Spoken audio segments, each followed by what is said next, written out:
Dear students, अस्सलाम वालेकुम।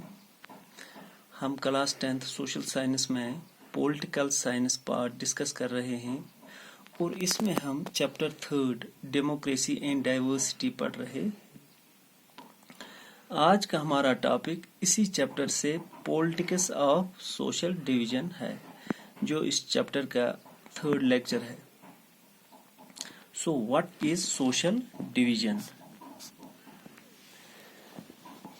It is the division of society on the basis of social differences like color, caste, religion and language. For example, अगर हम दो communities के बीच में डिवीजन या हम कहेंगे डिफरेंसेस की बात करेंगे, तो क्या वो डिवीजन पॉलिटिक्स को इफेक्ट करेंगे? यानी सोशल डिवीजन का पॉलिटिक्स पे क्या इम्पैक्ट पड़ेगा?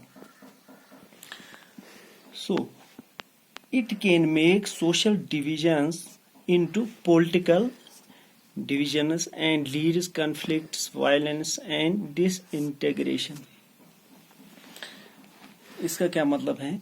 किसी भी डेमोक्रेटिक कंट्री में बहुत सारी पॉलिटिकल पार्टीज के बीच में कंपटीशन होता है और इन पॉलिटिकल पार्टीज में बहुत सारे पॉलिटिकल लीडर्स होते हैं जो कास्ट, रिलीजन और लैंग्वेज के बेसिस पे पॉलिटिक्स करते हैं, यानी अपने वोट बैंक को मोबिलाइज करते हैं।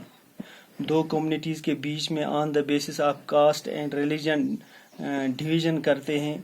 इससे क्या होता है कि possibility of conflicts and violence के चांसेस ज्यादा रहते हैं और इससे सोसाइटी डिवाइड भी होती है और कंट्री पे भी इसका इम्पैक्ट पड़ सकता है, यानी कंट्री डिसइंटीग्रेट होती है।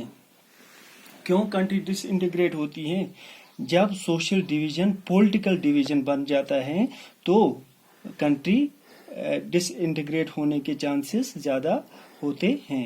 वहाँ वायलेंस, कॉन्फ्लिक्ट्स में कन्वर्ट होते हैं और कभी कभी कंट्री दो पार्ट्स में भी डिवाइड होती है। यहाँ हमारे पास नॉर्दर्न आइलैंड की एग्जाम्पल है। In Northern Island population is divided into 2 major sects of Christianity. Northern Island जो कि एक यूरोपियन कंट्री है, इसकी पॉपुलेशन 2 सेक्ट्स में डिवाइड है। किस किस में? कैथोलिक्स एंड प्रोटेस्टेंट्स में। लेकिन दोनों एक ही रिलीजन से बिलोंग करते हैं। रिलीजन कौन सा? क्रिश्चियनिटी।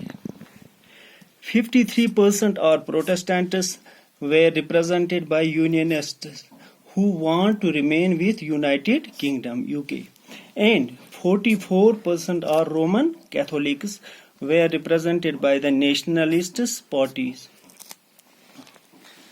यहाँ 53% पॉपुलेशन प्रोटेस्टेंट्स हैं जिन्हें यूनियनिस्ट रिप्रेजेंट करती हैं। यूनियनिस्ट कौन लोग हैं?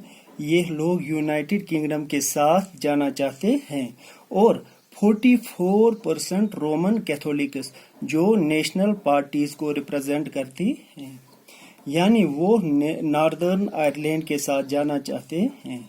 वो चाहते थे कि नॉर्दर्न आयरलैंड यूनिफाइड हो। ये लोग यूके के साथ रहना चाहते हैं।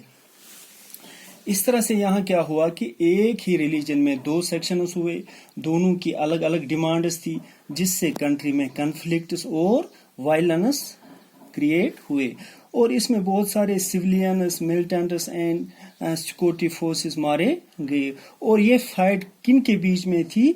Between unionists and nationalists, between the security forces of UK and nationalists. In 1998 the UK government had the nationalists reached a peace treaty and suspended the arms struggle. 1998 में with the efforts of UK government, nationalists और UK government के दरमियान एक peace treaty यानी एक माहिदा sign हुआ।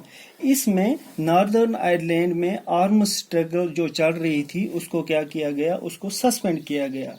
अब अगर किसी कंट्री में on the basis of caste, religion या ओरिजिन के बेसिस पे इलेक्शन लड़ा जाए तो वो कंट्री डिसइंटीग्रेट हो सकती हैं। इसकी एग्जाम्पल यहाँ हमारे पास यूगोस्लाविया की हैं। Yugoslavia divided into 6 independent countries. Yugoslavia जो कि एक यूरोपियन कंट्री थी, रिलीजन के बेसिस पे पॉलिटिकल कंपटीशन हुआ। वहाँ के डिफरेंट लीडर्स ने डिफरेंट डिमांड्स रखे जो अनकॉन्स्टिट्यूशनल थे। इससे क्या हुआ कि कंट्री डिसइंटीग्रेट हो गई और यूगोस्लाविया जो कि एक यूरोपियन कंट्री थी 6 इंडिपेंडेंट कंट्रीज में डिवाइड हो गई, क्योंकि वहाँ डिवीजन के ऊपर क्या हुई, पॉलिटिक्स हुई। अब हमें यहाँ समझना है कि डिफरेंसेस और डिविजन्स हर सोसाइटी में हो सकते हैं, होते भी हैं। अब ये पॉलिटिकल लीडर्स पे वहाँ के डिपेंड करता है कि वो इन डिफरेंसेस को या इन डिविजन्स को कैसे अकोमोडेट करें। Every expression of political division in politics does not lead to disaster. Politics में डिजास्टर क्रिएट नहीं करते हैं, यानी कि अब सारे एक्सप्रेशंस पॉलिटिकल डिवीजन में डिजास्टर क्रिएट नहीं करते, लेकिन हर एक कंट्री में किसी न किसी लेवल पे सोशल डिवीजन एग्जिस्ट करते हैं। इन सोशल डिवीजन से वोटिंग पे भी इम्पैक्ट पड़ता है, क्योंकि डिफरेंट पॉलिटिकल पार्टीज जो इलेक्शन कंटेस्ट करती हैं में बहुत सारे ऐसे लीडर्स होते हैं जो डिफरेंट कम्युनिटीज से बिलोंग करते हैं। तो पॉलिटिकल पार्टीज भी उसी हिसाब से वहाँ कैंडिडेट खड़ा करती हैं, यानी जिस कम्युनिटी की जहाँ पे मेजॉरिटी होगी उसी कम्युनिटी से वहाँ इलेक्शन के लिए कैंडिडेट को खड़ा किया जाता है। मिसाल दलित कम्युनिटी होगी तो वहाँ दलित कैंडिडेट को टिकट दी जाती है। इसी तरह से मुस्लिम डोमिनेटेड एरिया होगा तो वहाँ मुस्लिम कैंडिडेट को कंटेस्ट करवाया जाता है। शिया मेजॉरिटी एरिया होगा वहाँ शिया कैंडिडेट को टिकट दी जाती है। इस तरह से हम कह सकते हैं कि social division effects the voting in most countries, यानी ज्यादातर वोटर अपने ही रिलीजन या हम कहेंगे कास्ट के कैंडिडेट को प्रेफर करते हैं, और ज्यादातर पॉलिटिकल पार्टीज भी उसी कम्युनिटी को प्रेफर करते हैं और इसी कम्युनिटी से कैंडिडेट को चॉइस करती हैं जहां वो कम्युनिटी मेजॉरिटी में हो। यहाँ पे उनको पॉलिटिकली गेन हो सकता है, लेकिन यहाँ चांसेस ऑफ इंटीग्रेशन भी होता है, यानी कंट्री में सोशल डिवीजन भी हो सकता है।